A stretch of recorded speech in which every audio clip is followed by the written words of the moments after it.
Fantastic. Welcome to FINIS Friday. We have a special episode today, the Are Mermaids Real edition. And since the beginning of time, people have been fascinated with the magic of water and everyone who lives in it, from Greek mythology to falling in love with Ariel in The Little Mermaid. The image of half human, half fish has captivated us. So whether you're splashing around in a mermaid monofin or wearing a glittery tail at the beach, today's show, we're gonna figure out if mermaids are actually real. So we have three amazing guests who represent three parts of this magical world. We have a competitive swimmer turned mermaid, we have a YouTube star and influencer, and we have one of the world's leading tail makers. But before we dive in and introduce our guests, I want to talk a little bit to our FINIS founder about how we work with mermaids. John. Yeah, hey everybody. People often ask me, they say, when did this mermaid thing start? So I'll tell you, the company was founded around the monofin, and after building monofins a whole bunch of different ways, we played with monofin racing.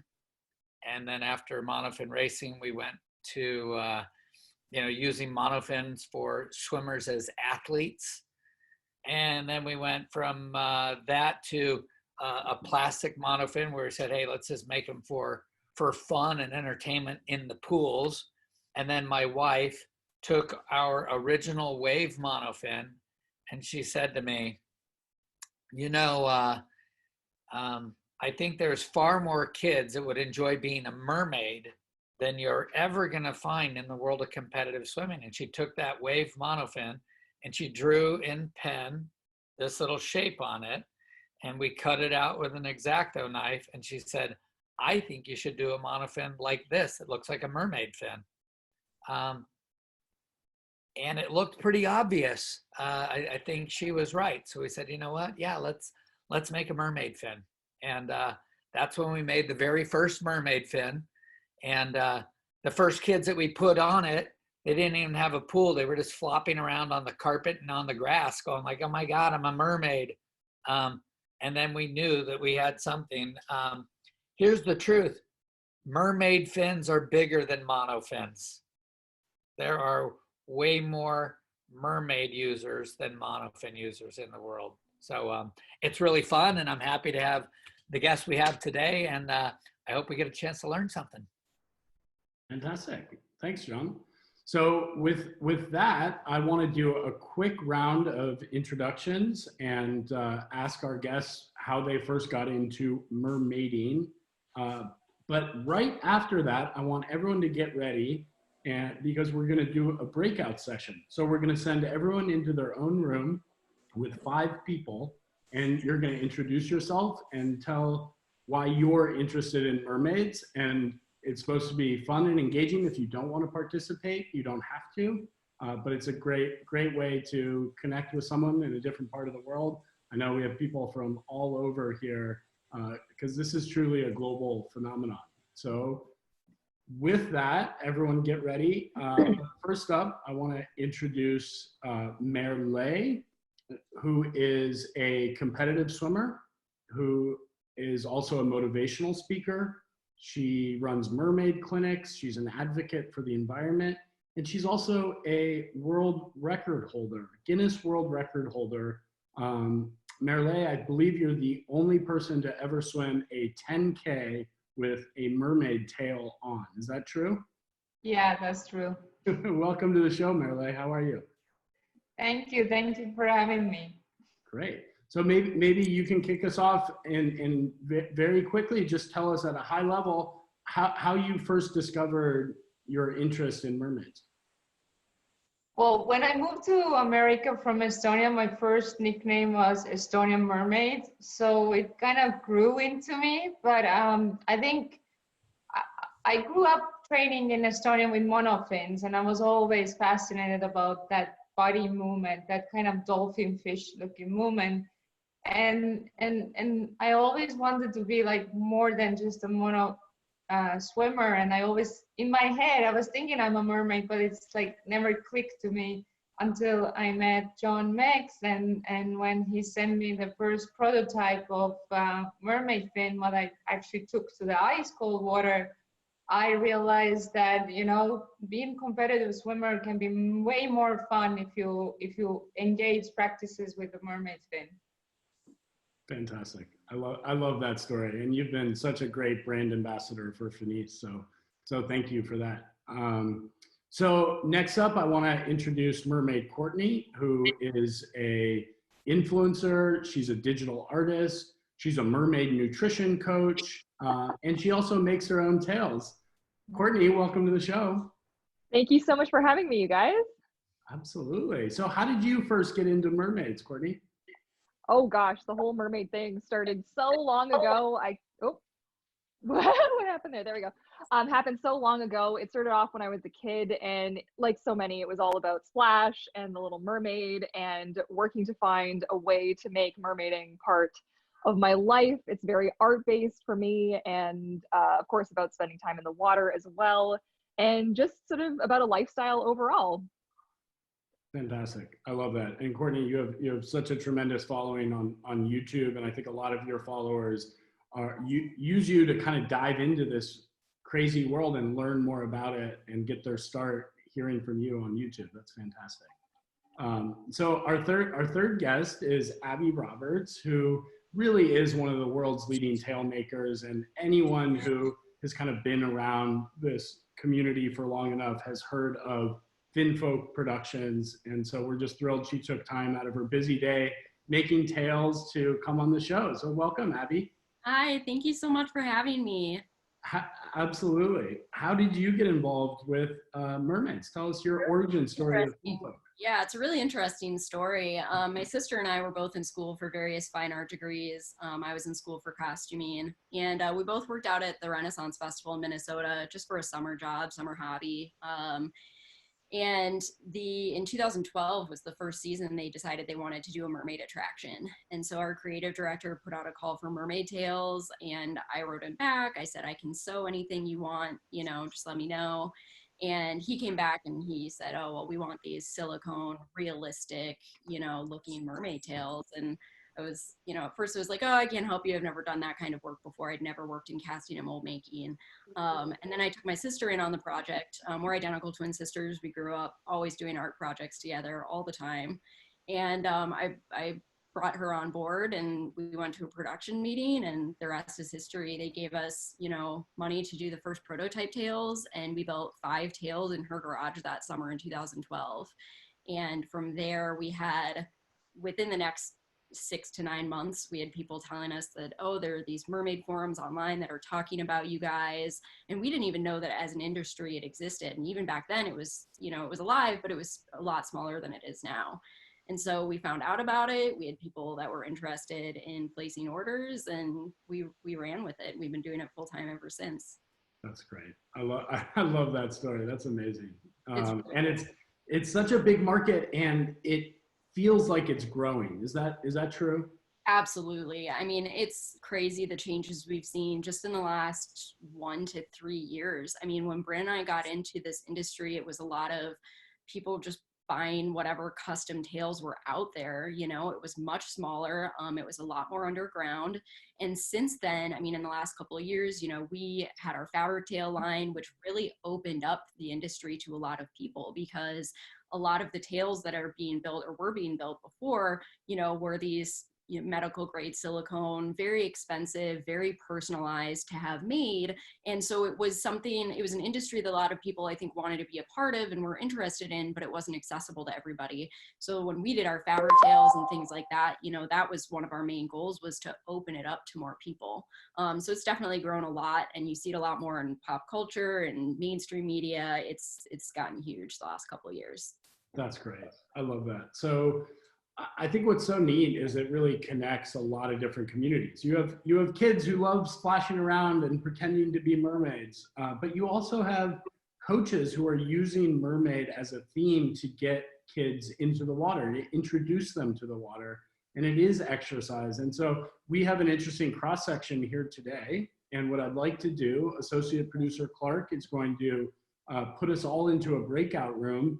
So if you turn on your camera and lean in, say hello, introduce yourself, and in 1 minute, I want you guys to explain why you are interested in mermaids, and meet a new face and say hello. And we're just going to be in these rooms for a short 5 to 6 minutes, and then we'll come right back. So when you see the pop-up on your screen, just click accept and meet some new mermaid friends. How'd it go in the breakout rooms? Good. I think I was muted there. Yeah, I think it automatically mutes you when you come on back. So Abby, who did you talk to in your breakout room? I talked to you, and we talked to Lily, who's from New Jersey. She's 15 and really into mermaids, having trouble finding some people to connect with. So I'm glad she was able to hop on today. I love that. I love that. That's why we're here. Courtney, who did you meet? I had to unmute myself there. I don't know why I was muted. Yeah, I should have written down your guys' names. I'm a horrible person, but that's all right. I'm bad at it too. I know, but you were just like, yes, and I met this person.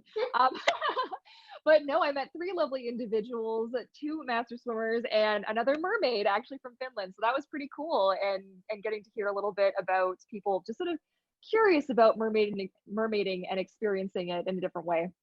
Very cool. That's great. So Merle, why don't you tell us a little bit about some of your marine conservation efforts? Because I think a lot of people think about mermaids as, you know, this kind of obscure fantasy, but there is a powerful message behind it, and several, in fact. And you've really adopted marine conservation as one of your causes. Why don't you tell us a little bit about that effort? Yeah, I was even cleaning up ocean this morning from all the cloves what has ended up in ocean. And I think it's really sad that when we swim around the ocean and that we run into plastic or we run into trash. And I don't remember growing up and seeing that in my sea in Estonia. And after a while swimming around in open water and doing practices, I start realizing it's a big problem with our oceans. And during the World Cleanup Day 2018, I got a whole Florida together to clean up one day the parks and the oceans and the party islands. That's how we call them in Miami, those little mangrove islands. And we got together like 10,000 tons of plastic and trash, what we pulled out from the ocean. And I have found really weird things from the ocean, like a vacuum machine. I have found toilets on those islands, those desert islands. And I also have found the wallets, but I have returned to policemen. And I found sunglasses, what were worth $400, what we sold on eBay. So, like, you know, you never know what you find, but it's sad we keep finding trash in the ocean. And I believe us as being water people, that we really need to step up and do our part. And even when it's floating there, why not to give a hand and clean it up? And one thing what I have been doing with my open water group is that we take the FINIS mesh bag and we bring it over our shoulder, and when we find the trash, we bring it inside the mesh bag, and that's how we drag that out from the ocean. And that's the reason why I decided to combine the mermaid swimming and the ocean awareness, because those little microplastics are called mermaid tears, and sadly those little microplastics ends up in our animals, fishes, birds' stomach. And in some way we actually eat that because it's also have been found on a fish oil nowadays. So the little microplastic is the biggest problem in this world and with our oceans. And I started doing like a mermaid outfit swims in Miami while picking up trash. And that's how I got the idea that maybe I should do the world record swimming 10K with not using my arms because I'm like part of the ocean and bringing awareness for the mermaid gear. Time out. Just so people understand, why don't you explain a little bit more? You are the Guinness World Record holder because you were the only person to swim a 10K in a FINIS mermaid monofin, or any FINIS, sorry, any mermaid fin. So why don't you tell us how you broke that record?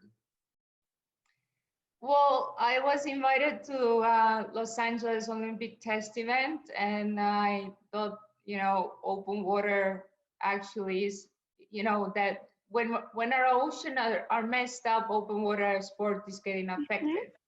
And our oceans are warm, so I decided not to do 10K just swimming there. I wanted to do that different way, putting the mermaid tail on. And I figured out that it will be harder to break the record if I don't move my arms, and that I only kick with that. And the mermaid fin Luna has it builds so well that it's so great to kick with that. So I knew it that I can handle that I can handle 10K. And right before that, I sent out a lot of videos calling up people to care about the oceans, and that I'm going to swim that record for the oceans and for raising the awareness. So that's great. I think it's such a powerful platform, Mermaids. It's a platform to get your message across, and I think that's really neat. So thank you, Merle. So Abby, I want to hear more about making these tails. You make the most beautiful tails, and if anyone hasn't seen them, I encourage you to go to, what's the email address, Abby? Our website is finfolk.com. Finfolk.com. Fantastic. So, on Instagram and Facebook. So Abby, you wake up every morning and you make tails. I do. It's pretty amazing. I mean, I definitely have those moments you get sucked into, you know, oh, it's work, and you get into your day to day. But I have these moments very often where I'm like, oh my gosh, I'm doing this. This is my life. This is my job. I never could have dreamed of doing anything cooler than this. So yeah, my sister and I, like I said, we're identical twin sisters. We grew up always doing art projects together. When we started out, I mean, we're really lucky in that we were able to balance our various strengths and weaknesses with creating. And so having a partner to create with has really been the most amazing thing ever. So Bryn has done all of our sculpting for many years, and I've done all the painting. So it's definitely been a team effort, you know, the entire time. But yeah, when we started out, it was just her and I. We had a very small studio in St. Paul, Minnesota, where we're from. And it was just custom tails for the longest time. We moved to Hawaii, Kona, Hawaii for a couple of years and worked there. And then we're now in North Carolina. We have a 14,000 square foot warehouse now where we're making tails. And we've been using FINIS monofins since day one. So fantastic. I love to hear that. And I've been asking people in the mermaid universe, what is it about Finfolk tails that are so special? And I mean, I think it's just the attention to detail and just the beauty. I mean, even if you're not passionate about mermaids, I think there's just something awe-inspiring about seeing those scales, and it's really gorgeous. So kudos to you. Keep up the good work. Yeah, we really, when we set out to start making tails, we didn't want to go into it half-heartedly. You know, we knew we were going to go all in. And especially when we quit our jobs and dropped out of college to start the business. And that's one thing that Bryn and I have definitely really focused on, and we just naturally are that way about our art, is that we're super detail oriented and we're always striving to be better. And so yeah, it's been pretty awesome to watch us grow as artists too over the years. I bet that makes sense. So Courtney, you own how many tails do you own, Courtney? That I own personally, I've created for myself 13 plus, somewhere around there, 13 unique mermaid tails. And then in terms of client tails, I've probably created upwards of 50. Wow. And yeah. what is it about Finfolk that you like? Oh gosh. Well, I think everybody knows that it's a secret dream of mine. I have some health restrictions that keep me from swimming in a silicone tail, but if I was ever going to get a silicone tail, let me tell you, if I'm not over there just fangirling over all of the beauty, okay, Abby, it's kind of a dream to be like, we're not quite face to face, but we're like almost face to face. You know what I mean? You know what I mean? Yes. But your work has always just blown my mind. And it's like you're saying, watching you guys grow as artists from the outside has also been absolutely like awe-inspiring is the best way to say it, right? I mean, your work and your detail, and I've had the pleasure of actually seeing some like in person and just like, wow, Thank you pretty so much much. sums it up. Yeah. You're gonna make me cry. No, don't cry. Thank Don't you cry. so much. Seriously. You are so inspiring, the both of you and your company to so many people. So yeah, so thank you for Thank that. you so much. Well, we're gonna be around forever, for a long time still. I hope so. Yes. Yeah. One note on FinFolk, you guys have 242,000 Instagram followers, and it is Yeah. just the most beautiful Instagram account. So if you Thank don't follow FinFolk on Instagram, please do so.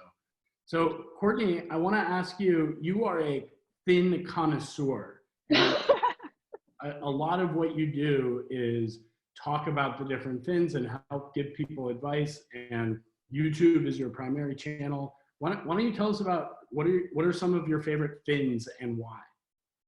Oh gosh, my favorite fins. I actually made a list. So I've tried most of the mermaid monofins that are out there on the market, not only from FINIS, but from a variety of companies out there. And of course, we all know, and if we don't know, the Luna is my absolute all-time favorite monofin for comfort, for durability, for style. I have a very simplistic sort of look when it comes to mermaid tails. I like to keep things quite streamlined. Like I had mentioned before, I have some physical limitations, so I keep it nice and simple. And the Luna just has that elegant, streamlined look that I absolutely live for. I would say in terms of like a more casual kind of training sort of a situation, I would maybe rock the foil. I also quite like the foil. I just recently got the shooter, so I can't wait for pools to reopen so I can try this. I know that Nerdmade Faith speaks so highly of her shooter, so I'm just like, let's do it right now. Let's go. But yeah, I've had the pleasure of trying a lot of different fins over the years. The Rapid was also a classic fin that I loved when I was first getting into it. It was my first sort of real monofin, you know, and that was quite exciting too. So yeah. That's great. That's great. Hey, John, why don't you tell us a little bit about the mermaid line? I mean, we have a whole line of monofins, and they're not all mermaid focused, but a lot of mermaids use them and actually put them in the tail so that they can swim. So how many monofins are in the FINIS catalog? Wow. But Surprise question. Because they come in a number of different sizes. We've got the Rapid and the Wave are your plastic backyard monofins that they're really fun, and people do carve them into tails.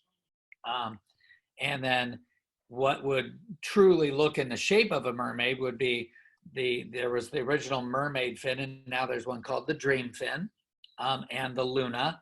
And the Luna comes in 2 different sizes. So now I'm up to 6. The foil comes in a bunch of different sizes.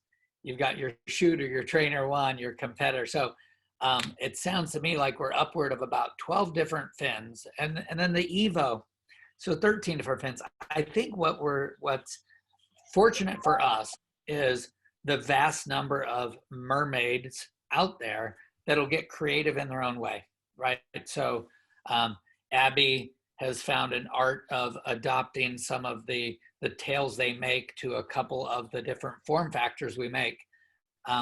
But, you know, Merle may be doing something different, and Courtney something different. And you know, the people on this show today, and like all the mermaids around the world, I think it's a platform for the mermaids to build their dream from. So I think, but, you know, we love, I mean, when you really look at the vast appeal of mermaids, it works for young swimmers, it works for old swimmers, It works for men. It works for women. It works in the ocean. It works in the pool. I mean, mermaid swimming is so universal that we've said, you know, we designed swim goggles when we put scales into them and said, hey, call it a mermaid goggle. And we have some simple covers. We don't make something that comes up over the waist, but because there's mermaid makers that do. So we make parts of the tools. I think, you know, it's you know, every mermaid is so unique that it's a chance for everyone to make and be unique to their individual style. And I hope that answers the question. No, totally. So John, one more quick question. Tell us about the Dream Fin, because we did a giveaway this week on Instagram, and a mermaid actually in Vancouver, who Courtney knows personally, won, and we gave away the Dream Fin, which actually is not available on our website. We have an exclusive deal with Target, and you can buy that in Targets, but you can't get it in Canada. And so John, the Dream Fin is very unique. Why don't you tell us a little bit about how that originated and what the design is? Well, I'm sure Abby and Courtney and Merle and anyone else that's ever built a mermaid fin has had the experience. You build something, and once you've used it long enough, you realize, if I could do it again, what would I do to make it better? So we had an original mermaid fin, which was really intended for young swimmers to get that first experience of swimming like a mermaid, something that has a mermaid resemblance. It's all built into a fin. Take it to the backyard pool. And the original mermaid fin had some shortfalls. If depending on how you used it, you could possibly crack it. It was possibly sharp on the edges if you wanted to wrap something around it. We made it safe so that both feet slide in and you could escape from it very easy. And the Dream Fin was kind of, I think all the mermaids out there have proven that mermaiding is something that's done with adult supervision if you're not a great swimmer. And so if you're doing it with adult supervision, the Dream Fin allows you to have independent foot pockets. We softened up the edges. We just tried to add some appeal. And the reason we decided to go exclusive with Target was just to give them a little bit of runway. It will become available to the entire market in June. So between, we just said, let's let Target introduce this product, and in June we would start making it available to our other customers. And but it's just, I think, as Abby said, her art continues to get better year after year. So we make something, and then we continue to enhance it and enhance it and enhance it. So no different than what we will all continue to do. Great. Yeah, I think people are really excited about that product because it fits multiple sizes. And I encourage everyone to go to Courtney's YouTube channel. What's your YouTube handle, Courtney? I'm Courtney Mermaid on YouTube. Courtney Mermaid, and you have a great unboxing. And I don't think I've ever seen anyone so excited about a FINIS product than Courtney in an unboxing video. Oh, guys, I have a couple. So there'll be one more unboxing video for something different, but I do have a dedicated video going up for the Dream Fin. I believe I'm putting it up next Monday. And that will be giving you a really up close look at the fin and all of its unique features and some of the things that I really like about it. So stay tuned for that. Hey, Quinn, I have a question for the mermaids. They're just like for the monofin, there's actually this thing called monofin racing. And in the mermaids, I know that they've had these events. Sometimes there's 30 mermaids might get together for something, or maybe there's more mermaids getting together for something. And I personally don't know a whole lot about them. I think there was a mermaid and pirate festival somewhere, but What are the things that are happening in the world of like community mermaids or event mermaids that we should know about? Yeah, I mean, so we just sponsored and did the last big mermaid convention, what we did in February, and that was Mermagic Con up near Washington, D.C. And geez, there are so many things that happen at these conventions. They're kind of like mini Comic Cons, but they're mermaid centric. So a lot of these conventions, obviously, they'll have it in a pool hall somewhere. This one happened to be at, I don't know if it was a YMCA, but something like that. So the gymnasium was a vendor hall, and then they had, you know, this huge use of these swimming lanes and these swimming pools where they would have all sorts of different things happening. So they would have just open swim where people would put on their tails and get together and just hang out and swim together. I know they had like a little mini Mermaid Olympics where they did do some races and, you know, style things like that, breath holding competitions maybe, but then also lots of things educational.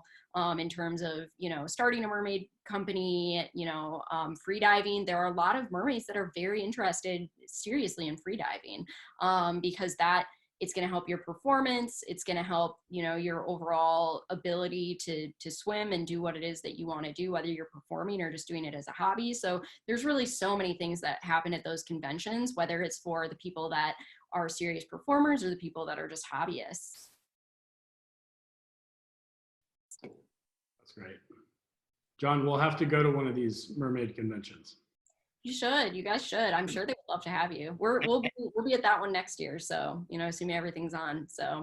So Marie from our office had gone to one once before, and I know, so you really just caught it right before this whole shutdown of the pools. It was literally weeks before all the shutdowns started to happen. And I mean, before I think anybody really knew it was a thing, it was not even in the back of our minds during that convention at all. But I do remember that convention that Marie was at because we were at that one as well. Okay.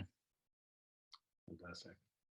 So I have a question for Merle and Courtney. Talk to me a little bit about the community, because I think everyone here feels a connection to this universe, and there are multiple facets of it, just like mermaid is one facet of swimming broadly, and we all are connected by our love for the water.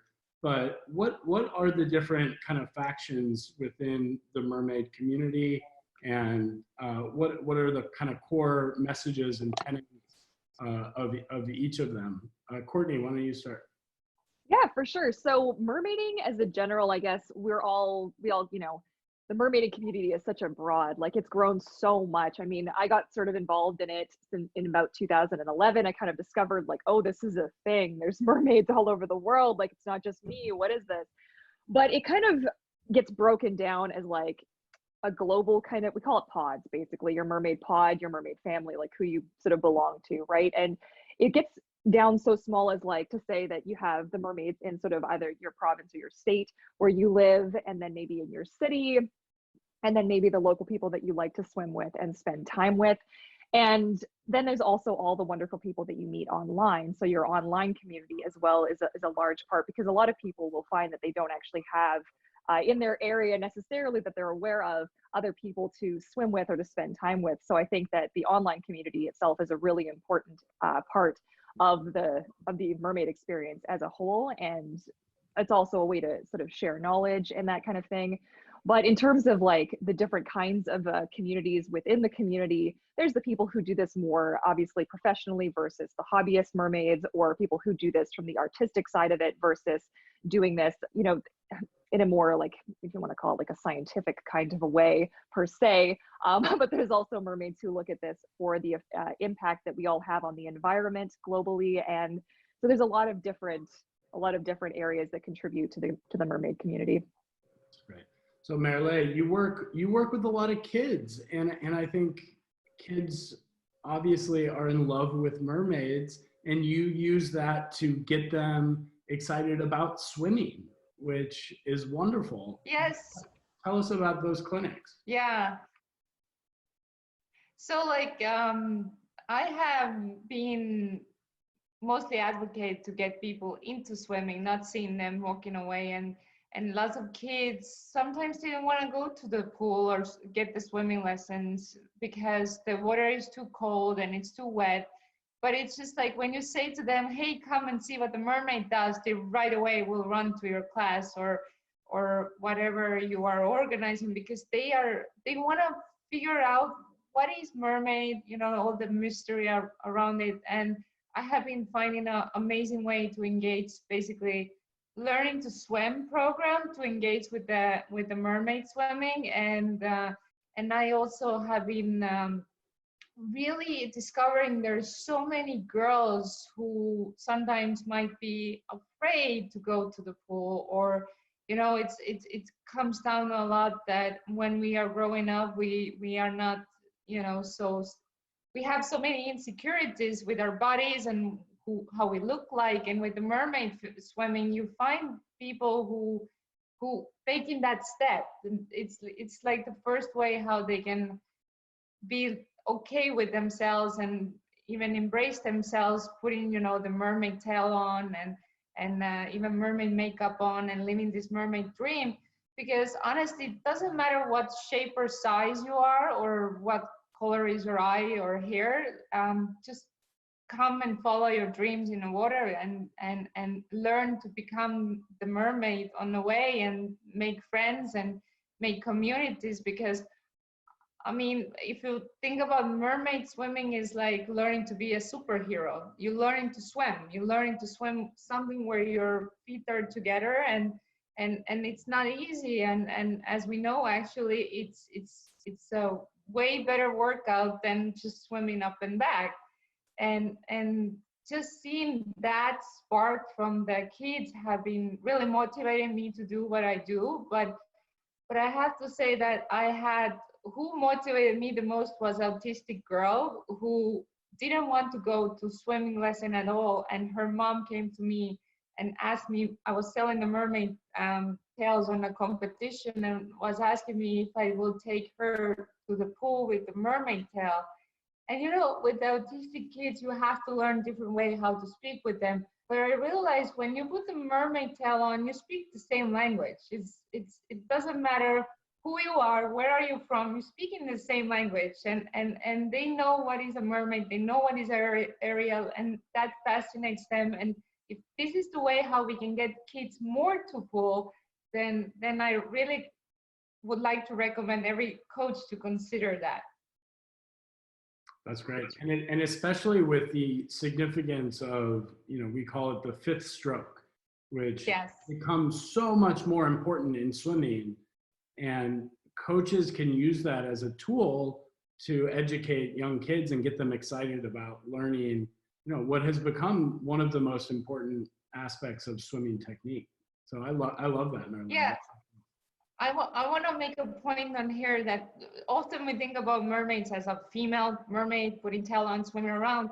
So the way how I get the boys into is that you know, if you look Michael Phelps, what is his fastest stroke? It's the fifth stroke underwater, and that's how he became this big Olympic swimmer. So lots of guys actually are, you know, adopting that and really looking into that. Oh, maybe that kind of way I can learn to have a better fit underwaters. So it's really helpful. Absolutely. So I have a question for Abby. So you are a professional artist that makes mermaid tails, and you curate the most beautiful Instagram account. Who follows you on Instagram? How do you think about your vast audience? Who are these? Oh gosh. I feel like it's a mixture of really everybody. I mean, I feel like it's people in the mermaid community. I feel like it's probably people who just appreciate the art form, which is great. But in terms of, you know, who's in the mermaid community, it's so many different types of people. And that's one of the things that we've honestly really loved about it, is we've loved the diversity of the people that are into this hobby and coming into it.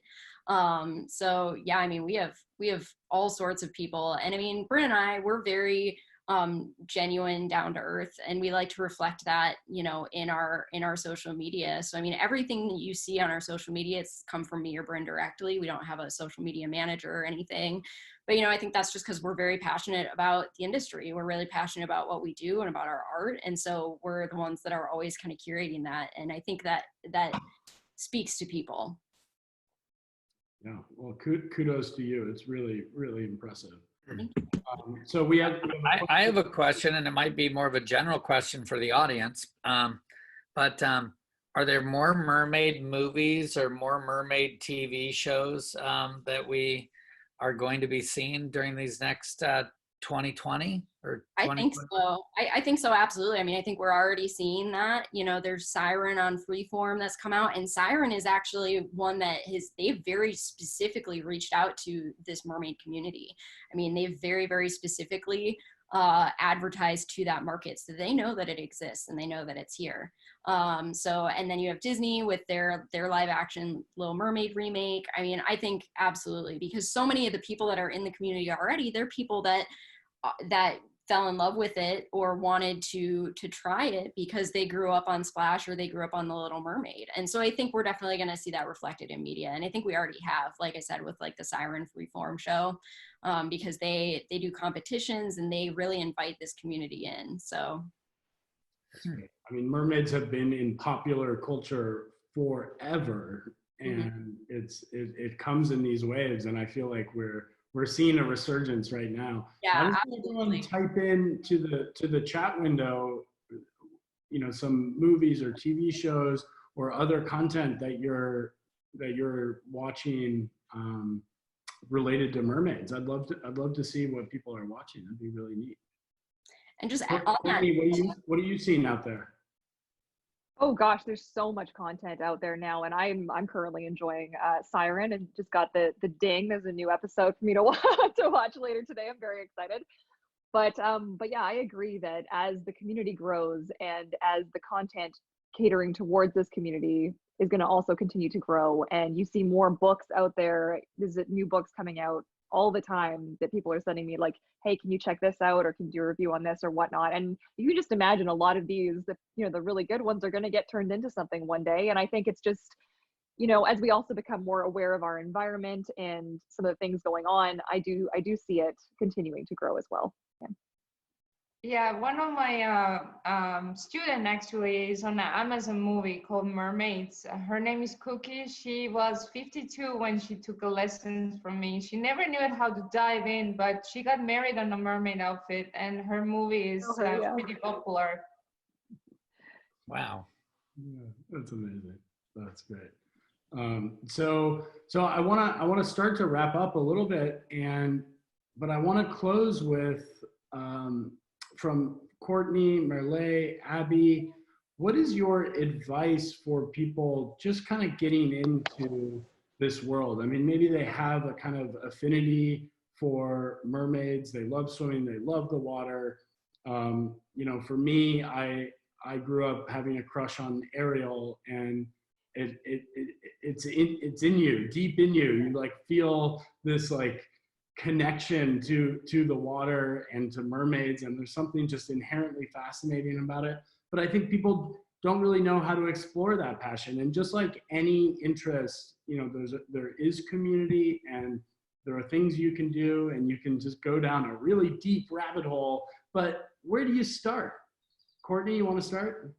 Yeah, for sure. Where to start? Well, if you're really just sort of dipping your toe into the mermaid pool that is the interwebs, don't be afraid to Google your questions and discover, because there is so much out there, and especially starting on YouTube is a great place. I know that's where, for me anyways, a lot of the community kind of came from when I was first discovering it myself, was on YouTube.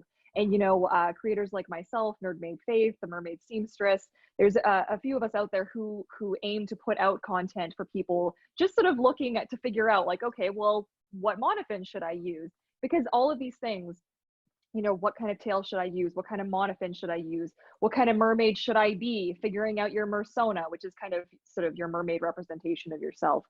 And, where do I start with all of this? We all are working hard to kind of put that content out there, because I know for myself, when I was first trying to become a mermaid in 2006, there was nothing. There wasn't anything out there that kind of explained any of it. So taking your time and having patience is also really important. I know it can be super overwhelming when you're first getting into mermaiding, or you're first finding out, because there's hundreds of different options for everything. There isn't just like a one way to do something. So taking your time and exploring and not like rushing to the end of the experience is, I think, my biggest piece of advice, because I know people will come to me and they'll want to be like a professional mermaid performing in tanks tomorrow, but they haven't even got their tail yet. They don't know where to start. And that can be a lot for people to take in. So just take it one step at a time and explore and just enjoy, because it's a really amazing community that's out there.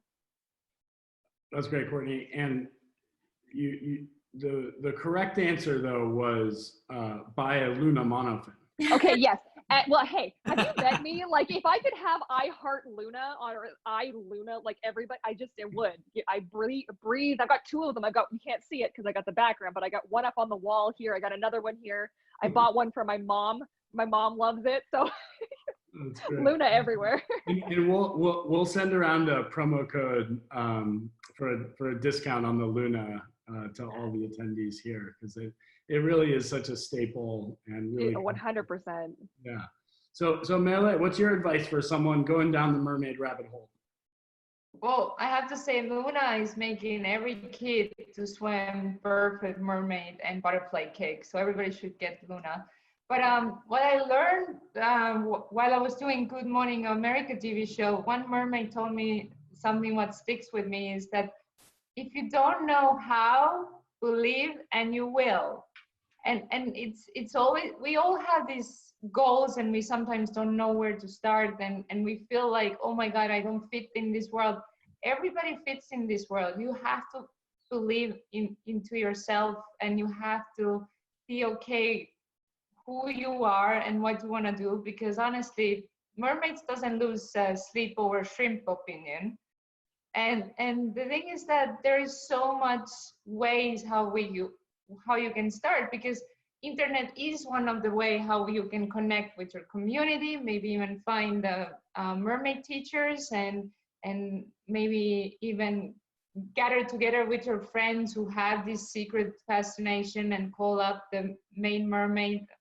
You know, Courtney has a great YouTube videos and everything, and I think that's really helpful, because so often we really don't know where to start, but internet is the answer. And if you want something really, really badly, you can make these things happen, and just start with little steps. Like me going to swim 10K didn't start overnight. It started me growing up in Estonia, swim with monofins, and then growing little by little, adding Pilates and finding out they are all together mixed, and that's how it made me as a mermaid. So just be okay taking the small steps, because in the end of the day, you're gonna walk towards your goal. 100%. That's perfect advice. Abby, how about for you? What do you tell people? I'm sure people reach out all the time and say. Yeah, absolutely. One of the first things I would say to people is just not be intimidated by it. It started out as such a small industry that I think it can feel a little bit insulated sometimes. So don't be afraid to break into it. I mean, and again, because it's become so much bigger in the last couple of years, it's not quite as, it's a bit more saturated than it used to be. So it's a little bit easier, I think, to introduce yourself or find people in the industry that you can ask questions, or even, just look things up. But I would say too, to not feel like, you have to go into it all out. They're like Courtney was saying, there's some people that, that are really intense about it, and they want to go be a professional performer, and they want to be performing in tanks tomorrow.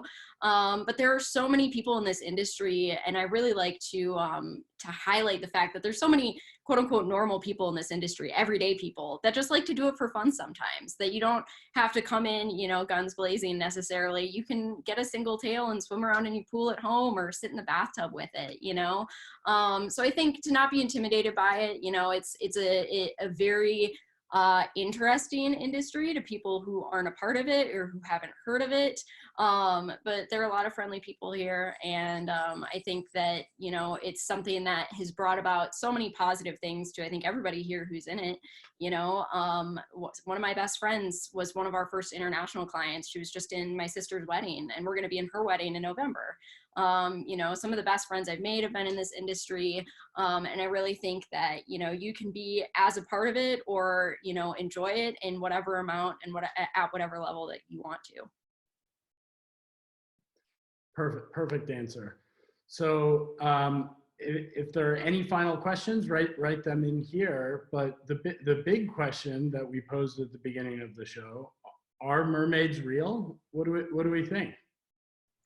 I actually, I kind of hate that question, only because we get people, it's okay, only because we'll get people again who are kind of, you know, a little bit iffy about what we do, and they'll ask, you know, do you think people think they're really mermaids? And it's like, no, they don't. This is people that have a hobby that they're passionate about, that they love, just like any other hobby out there.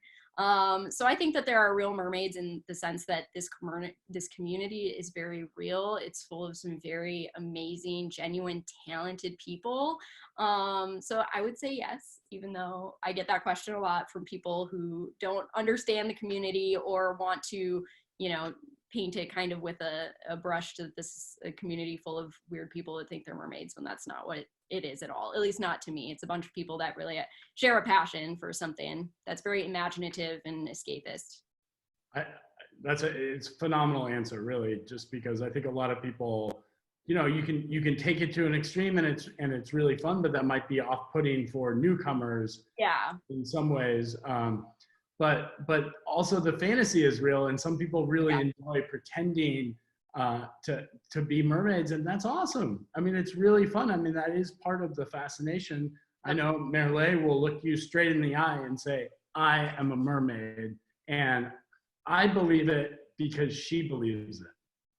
Yeah, you're as mermaid as your soul it is. I mean, there is, you know, Captain America has, look how many people believe they're Captain America or they're superheroes. The same way it goes with mermaids. If your soul feels that, then they are there and they're real. That's great. It fits well with any hobby, really, right? Yeah, So absolutely. am I a swimmer? Well, am I a horseback rider? Am I a mermaid? I mean, I think it fits. So I can answer mermaids are real. They're just as real as any of those other hobbies that we all have. Absolutely. I love that. So true.